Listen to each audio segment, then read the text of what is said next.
राज्यात महाविकास आघाडी धक्कातंत्राचा वापर करणार असल्याची माहिती समजितसिंह घाटगे यांचा शरद पवारांच्या राष्ट्रवादीत प्रवेश होतोय। त्यानंतर महाविकास आघाडीत दर आठवड्यात किमान 2 पक्षप्रवेश होणार अशी माहिती आहे। सर्वाधिक प्रवेश हे शरद पवारांच्या पक्षात होणार असल्याची माहिती आहे। यामध्ये भाजपचे इच्छुक आणि महत्त्वाच्या पदांवर काम केलेल्या बड्या नेत्यांचा समावेश असल्याची ही माहिती आहे।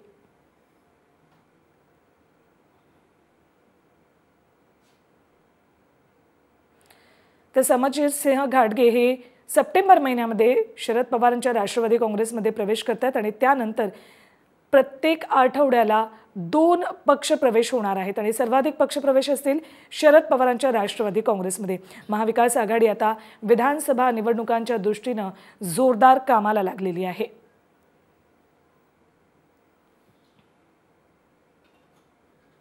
जाऊयात मालवणला। अत्यंत महत्त्वाची बातमी। भाजप नेते निलेश राणेंनी मालवण शिवपुतळा दुर्घटनेवरून गंभीर आरोप केलेत।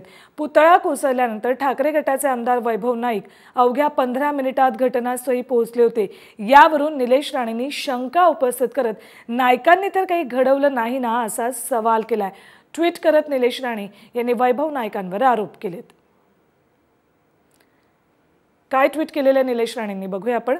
निलेश राणे म्हणतात, कसलाही नियोजित कार्यक्रम नसताना आणि घर 50 किलोमीटर लांब असताना वैभव नाईक 15 मिनिटात घटनास्थळी कसा पोहोचू शकतो। यामध्ये वैभव नाईक यांना काही घडवलं असेल तर आत्ताच बोटीमध्ये बसून दुबई किंवा पाकिस्तानला जायची तयारी त्यानं करून ठेवावी।